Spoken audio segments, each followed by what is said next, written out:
Okay. Well, thanks everyone for coming on this beautiful Seattle day. I'm Robert Schumacher. I'm a lead developer on vcpkg at Microsoft. And I'm here to talk about how you can write your libraries in such a way that you don't have to package them yourself. So as you probably are aware, there are an enormous number of package managers out there today that deal with C++ code. And the number keeps getting bigger. There's the ones that you've heard of. There's apt, there's brew. There's the ones that you will have heard of: vcpkg, Conan, spack, cget, hunter, more. And then there's the ones that you don't think about, like Conda. Conda's a Python package manager, but it has to package C++ code too. And all of these systems, if you insist on violating the rules that I'm going to lay out for you, you're going to have to do all of that packaging work for all of those systems yourself. But if you do, if you follow these guides, these points, if you avoid these pitfalls, then you can convince other people to do this work for you. So that's what I'm going to show you how to do today. In this talk, I'm going to be presenting things entirely from the maintainer's point of view. What this means is I'm going to tell you don't do that. That doesn't actually mean don't do that. It means that if you do this, it's harder to package your library. It may still make sense for you. You still need to think about the rest of your code. You need to think about the rest of your business. You need to figure out what makes sense for you. But my objective is that when you come away from this talk, you'll have all of these points to think about in the future when you're making your own decisions. Additionally, I'm going to use a lot of examples from real-world projects that are all packaged in VCPkg in this talk. And I don't mean this as a, hey, this library is terrible. They did something really bad. What I mean by this is that, hey, there are real projects that make these mistakes, that choose to do things differently than the way that I'm saying. Some of it can be enlightening, but I really appreciate all the work that has gone into those libraries. They're all awesome libraries, and you should use them despite the fact that they may do some things that make my life more difficult. So, packaging.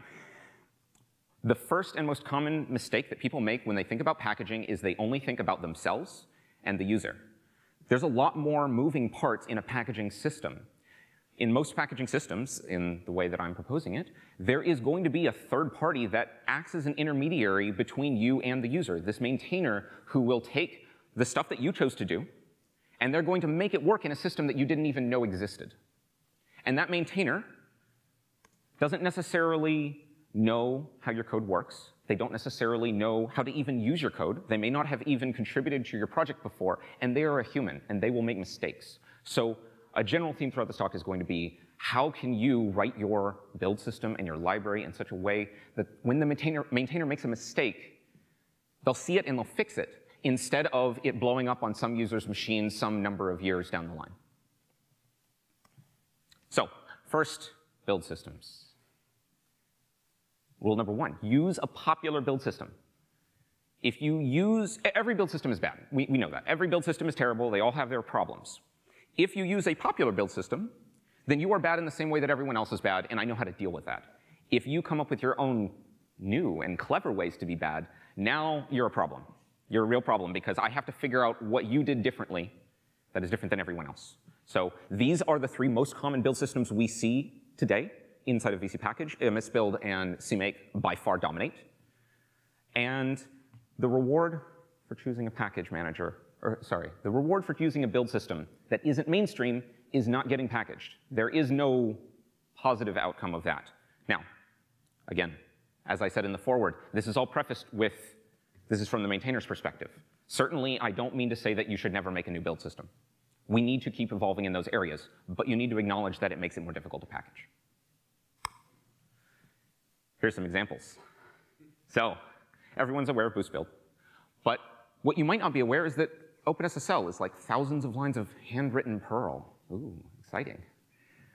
FFmpeg is this single massive 7,500 line bash file. It's an incredible piece of work. They have their own reasons for doing it, but as a package maintainer, this is maddening. On Windows, we have to download MSys2 just to get a copy of bash, then that we can run FFmpeg. It still runs against CL, but it's this weird hybrid thing. It's crazy. And then Qt, they have CppMake. There's approximately 2 libraries outside of Qt that use CppMake that I'm aware of. So it makes life harder. And to put yourselves in the shoes of a maintainer, imagine that you're trying to package one of these libraries, because they're awesome, right? You want to use it, and one of them doesn't work if there's spaces in the path. Yeah. Next, header only is not a panacea to all packaging woes. We like to think that, you know what, forget this build thing. Build sucks, so let's just do header only. That doesn't really solve the problem. There's still a lot of other issues. You're going to need to integrate with other people. You're going to need to provide ways for them to find you and use you in their build and propagate flags and do all sorts of stuff. A header-only library can't do that. At least I haven't seen one do that. I'm going to need to run some kind of build for you anyway, even if you're header-only. Since I have to run your build system anyway, and I already have a C++ compiler because I'm going to use a C++ compiler to use you, I'm going to use a C++ compiler to build your dependencies. I'm going to use a C++ compiler to build the things that depend on you. So you're not really saving me much effort by avoiding the use of a compiler. Then you lose all of these other things. You lose the ability to encapsulate. We're going to talk about encapsulation later on. But if you're header only, you are forced to include everything in your headers. Of course, that's all you have. And that is a real problem. It causes a lot of transitive issues. Boost it's maybe well known at this point. Boost actually ends up with several circular dependencies inside of its own header libraries. Like ostensibly these individual libraries are independent, but in practice, because they're all header only and they're all in the same repo, they've ended up with this header depends on that header from that guy, which depends on that header from that guy, which depends on another header from the first guy, and around it goes. And there's several of these. Peter Demoff, I'd like to shout out to him. He did an analysis of this. It's available there. You'll have the slides. Go take a look at it. It's an interesting analysis. It's a case study of modern software. So if you are using a build system, use your build system standard constructs. So CMake, the build system that I'm familiar with here, provides a mechanism for the user to choose whether they want a static library or a dynamic library. You don't need to add a special flag for that. It's build shared libs. It influences what the default is in an add library call. So in CMake, if you want to define a library, you write add library foo sources. You can optionally force it to be static or force it to be shared by putting a little keyword in there. If you don't, it will automatically inherit from build shared libs. You don't have to do anything. If you just don't do anything, it will work great. And it's when you try to circumvent these defaults, things get a lot harder for the maintainer. We know that if the user wants dynamic libraries for a CMake build, we can just pass this flag, and it will just work. When you circumvent these, now I have to learn how you have decided to call building shared libraries. There's a special subversion here, in the same vein, of trying to build static and dynamic in the same build. So this is common, and I would caution you against it, because most users are going to want one of them. They don't want both of them. And when you build both of them, now you offer everyone downstream a choice. And you have to offer them that choice. And very often that choice has to be made at configure time of those libraries. The user already knows what library they want. They know that they want you to build a shared library. But if you build both, and someone depends on you, what if they pick the static library? Ooh, not great. Don't use header checks. And this could be read as a has include considered harmful if you look further into the future. The reasoning for this is that it's highly susceptible to contamination. If you are using header checks to determine the existence of a library and then configuring yourself based on that, so you see, oh, this library, this feature is available because the header is available, so now I'm going to take a dependency on it. When you do that, you become incredibly susceptible to contamination if someone else happens to provide that header. It is difficult to reserve a specific header for a specific purpose across the entire ecosystem, and it is common to provide partial support. So in the case of OpenSSL and LibreSSL, for example, LibreSSL provides arguably partial support for OpenSSL. OpenSSL.h will exist, and it will have a subset of the APIs that work in OpenSSL. If you detect that header, and you decide, I have OpenSSL, I'm going to enable this optional dependency on OpenSSL, and then your build fails. That really sucks. That really sucks. Instead, as a maintainer, what I want is I just want to tell you, hey, don't build OpenSSL, problem solved. Or do build OpenSSL, and if you can't find it, fail. Additionally, header checks often ends up being incredibly fragile. So libxml 294, they fixed it in the master, this is great, but in 294, they do this check for all of this header and then these symbols, and then they just don't do anything with them. This is actually incredibly expensive on Windows. I don't know if you've noticed, but autoconf style projects that do a lot of these configure checks end up being incredibly expensive to configure on Windows. They can take many, many minutes. It can exceed the actual build time of the library just to do all of these header checks to decide, maybe today Windows has a sys mmap. Maybe I should use that, and then fail to build. So I mentioned how you see OpenSSL and then you suddenly decide that, hey, I should build with this optional dependency because I found it and the user wants it. That's awful. Auto-configuration is basically the worst enemy of a package manager, or of a package maintainer. Because my job as a package maintainer is to make a robust build that will work the same way on every user's machine. In the future, we might have Docker to solve this problem, but today we don't. And when so what this means is that, as a baseline, give me a way to turn off all of your auto-detection machinery. I want to explicitly specify every dependency that you have, and if you don't find it, fail the build, tell me what's wrong. Do not decide that, I couldn't find OpenSSL. You said you wanted OpenSSL explicitly on the command line with a -- build with SSL, but I couldn't find it. So I'm going to just succeed and not build with it. Don't do that. Just don't do that.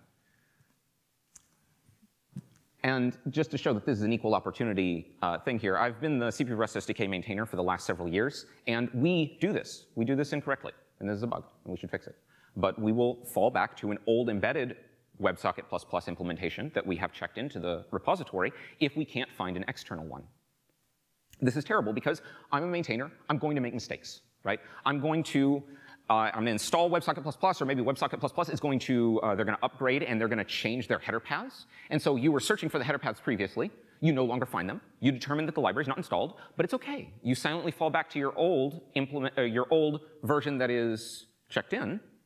And now you've introduced ODR violations inside the user's build because there's two definitions of all of those symbols. And you can't tell that inside of your build. I have to wait until someone actually tries to pull both of them in before I can tell. And that's terrible. So don't do that. Don't depend on having a host compiler. So a host compiler is a concept inside of cross-compilation when you're, say, on a Linux x64 machine and you're cross-compiling for an embedded target. So you're cross-compiling for, let's say, a Arduino. In this scenario, you have two compilers that are relevant. There's a compiler that targets the Arduino, and there's a compiler that targets yourself. This compiler that targets yourself is relevant for a lot of projects which build code generators, because they want to build their code generator written in C++, of course. And that code generator then needs to run during the build in order to generate the code that you're then going to compile for the target platform. This fundamentally means that you need two different tool chains. But the problem with including both of them in the same build is that it is incredibly error-prone because you will mix flags between them. CXX flags, right? You have a CXX flags environment variable. What does it apply to? Does it apply to the code generator, or does it apply to the target? Is there another variable that I need to define? I have to go and learn what your conventions are for this particular thing. There is an extremely easy solution to this problem. Allow me to invoke your build twice with each tool set, one at a time, so there is no leakage across them, and then import the pre-built binaries from the host build. Protobuf does this correctly. In contrast to most of the examples in this talk, Protobuf does this correctly. So they get a gold star. Good job. Don't hard code a single package manager. So this includes the third-party directory where I just check in all my dependencies. If you hard code a single package manager, it becomes incredibly difficult for the maintainer to switch out the dependencies out from underneath you. Every major package manager, this is their job.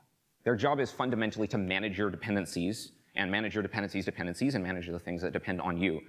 And in order to do that, I need to be able to intercept those dependencies. When you make really deep hooks into one particular package manager, that makes my job as a maintainer for some package system that you have never heard of, it makes it extremely difficult. So simply don't do that. If you use your standard build system constructs, and your build system has probably figured this out if you're using a popular one. It knows how to write dependencies in a way that are easily intercepted and replaced. At the very least, we can figure out how to do it for common build systems. If you have a bespoke build system and you hard code dependencies on a particular subrepo, now things get really nasty. Don't do plugins. Plugins are really terrible for package management because we don't know what plugins precisely a user will want to use. And they almost always come with some sort of build system complexity that propagates at every level. It's not just a matter of your build system is complicated because you did plugins, and your user's build system is complicated because you did plugins. Every library between you and the user that wraps on top of you, and on top of that, and on top of that, every one of those has to deal with this choice. And that is why making plugins is an extremely problematic decision for package management. Don't muck with my compiler flags. So every major build system has a way for the builder, the configurer, to specify additional flags to build with. When you subvert those by, say, string replacing all instances of a particular flag with another thing, you make it much more difficult for the maintainer if that thing is really what you want. The canonical example here is people replacing MT with MD and not offering any way to suppress this behavior. So they'll see the flags coming in. The default flags are MD, so they decide to string replace MD with MT because it's always MD, and they always want MT, and so that's that. But it's very common for users to want to use static libs with MD. That's the default in Visual Studio if you say file new static library. So don't do this. If you must do this because you decide that, well, you know, my dev workflow, I want my dev workflow to be convenient, I want to replace these flags with the things that I want to build with, make sure that you offer an escape patch, some sort of like -d, don't muck with my settings, what have you. Dependencies. End talk, right? If you must have them, hide them. Don't include windows.h in your headers. For people who are on Linux, you may not know the pain, but it's very painful. Windows.h includes a bunch of macros, and it's a whole mess. In the wild, OpenSSL did this in 1.0. They fixed it in 1.1, but 1.0 is still supported, and so we have to still deal with it. This is problematic because depending on the order of includes, something can mean different. Windows.h can certainly mean different things. And generally speaking, as long as one person hides it, it solves the problem. If everyone hides it, so much the better. If nobody hides it, we have a problem. So hide it. Don't have optional dependencies. So this is incredibly common in C++ projects, especially older projects, where they've accrued various, like, oh, well, we can implement this thing, but it's going to add a dependency. Dependencies suck, don't have them. So let's give the user a way to not have it. That's worse. Because now I have to offer the user multiple build options. I have to say, well, oh, do you want to build it this way? Do you want to build it this way? I know we built it this way initially, and we built a bunch of things on top of that, and now you changed your mind? So now I have to go back and I have to rebuild that, but that might have propagating effects downstream to all of the people that were built on top of me, so I have to totally rebuild this entire cone of destruction. It's like I changed the source code. This is really terrible, and it explodes the configuration space. So a general theme that you're getting by this point is that something that seems not terrible at a small scale, when you start adding layers and layers and layers and layers, things get really bad. So say you have 5 options. That's 2 to the 5 total configuration space. If every level has 2 to the 5 configuration space and I'm 5 levels deep, now I have 2 to the 50 configuration space. Yeah, no, nobody's going to test that. So that means that whenever you as a user choose something, you don't know whether that's going to work because you've probably stumbled upon some unique special build that no one else has ever built before. So there's no way to have tested that before. So avoid optional dependencies. There are choices, there are designs that you can make that avoid them. The easiest one is if you want to optionally have support for this extra thing that would add some extra APIs, add some extra headers, add the extra dependencies, make a separate library. Make another library that depends on you, depends on the thing, and the user can choose to build that or not and have it be separate. Very simple. Dependency injection here is your friend. Don't go crazy, but it's your friend. I don't know if anyone here uses OpenCV, but if you look at their configure file, I swear, they use every graphics library that I've ever heard of, and many more that I haven't. And then you look at FFmpeg's configure.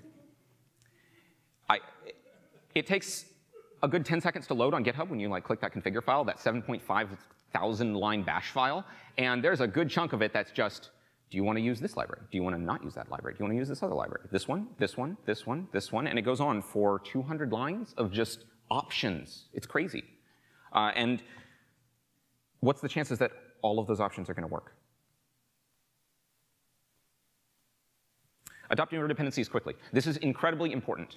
And the reason why this is important is, again, scale.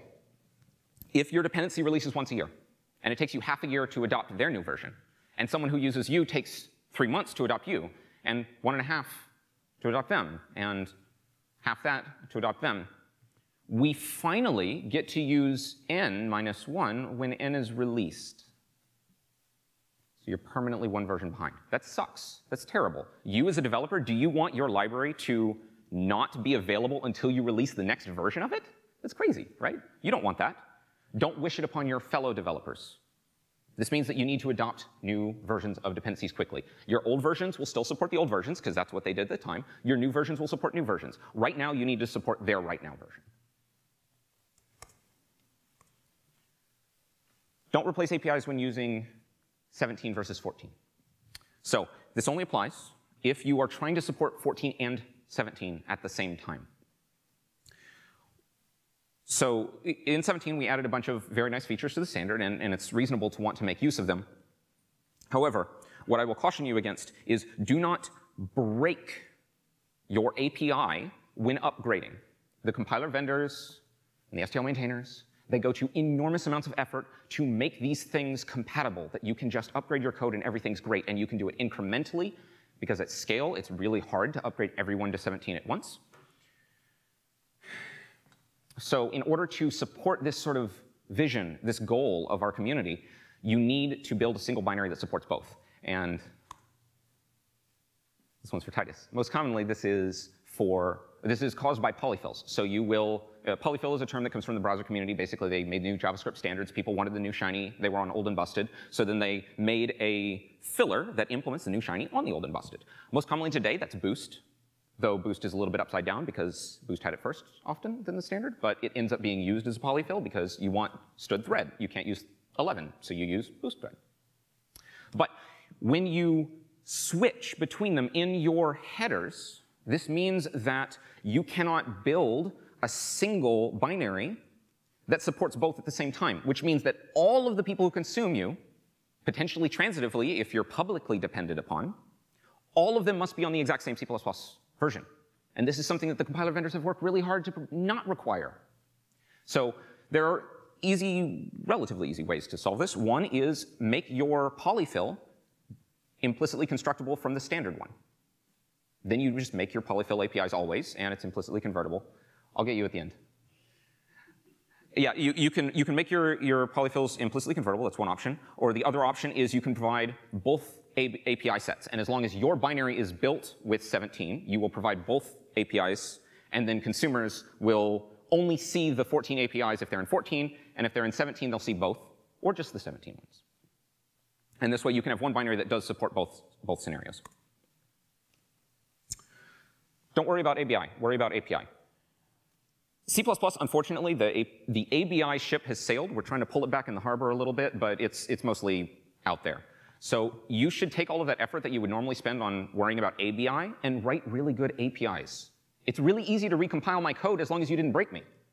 So worry about making solid APIs that you can update in the future. Take the extra steps to not break me when you go to upgrade. And if you do need to break me, provide me with some documentation that tells me how to deal with it. If you decide to rename your API, put a line in your changelog that says, hey, I renamed this to that. And that way, when I grep for that old API in your code base, I'll see it once. It'll be in your changelog, and it'll be a line that says, hey, this renamed to that. And I can just go and apply that to your consumer. Easy peasy. If you do care about ABI, because there are people that do care about ABI, don't go halfway, right? Don't do this half ABI thing. If you care about ABI, you care about ABI, do the full ABI thing, have a C boundary, don't ever allocate and free across DLLs, all the works. But the middle ground is not a good place. have a single clear supported version. When you have multiple supported versions, this means that the people who depend on you now have a very difficult choice, because they say, well, you say that all of these are valid to use. I want to use you as a dependency. Does that mean that I need to test all of them? And you say, well, yes, maybe. And then they say, well, I have 3 supported versions, and now the person who depends on me has to test 9 different combinations, because it's every version of me with every version of you. And the guy next is 27 versions, and that just doesn't work. If you have one clear supported version that you say, this is what you should use, go use that, then everyone can agree, okay, that is the thing that we should target. This is the corollary, the other part of the social contract, to the adopt dependencies quickly. Your dependency has a version that you should use. Use that version. End of story. Examples. Use a standard license. If you don't use a standard license, this is actually really difficult for companies to adopt your code. There are some cute licenses. They make your library more difficult to package and use. Embedding your license in your headers is fine, but most packaging systems want it in a dedicated file, so please do that. Even if it's available in your README, even if it's available in your headers, having a license.txt really does make a difference. SQLite 3, which is something that everyone should have heard of, it actually has this problem. It claims that it's in the public domain. Unfortunately, for a lot of businesses, that's not very well defined. They don't have a dedicated license file that says it. And so they have this whole blog or blurb on their copyright HTML where they basically say, well, if you want a license file, you can pay us some money and we'll give it to you under BSD. I don't recommend that as a strategy, but yeah. And I'm going to skip the code section of this talk. It'll be in the slide notes. You can go look at them afterwards. Generally speaking, there's a few major patterns that we've seen here. One is maintainers are going to make mistakes. You should design your system to be friendly to that. Notice when they're making mistakes and say, hey, you probably didn't want this. Do you want to turn back, or do you really want that? Packaging is more than just your library and your users. So you really need to think about, there are other libraries between you and the user. There are diamonds. There are things underneath you that may want to evolve faster than you evolve. And some of these patterns that would be fine if it was just you and your users, they really start to break down when you have more. So all of the examples in this talk, they are libraries that are packaged in vcpkg. It's a cross-platform package manager by Microsoft for Mac, Linux, Windows. We've got like 750 libraries and counting. Our community of maintainers deals with all of the problems in this talk so that you don't have to. And if you want to be a maintainer, or you're an author that wants to help out, send us a PR. We would really appreciate it. We're on GitHub and Microsoft/vcpkg. And that's all. That's it.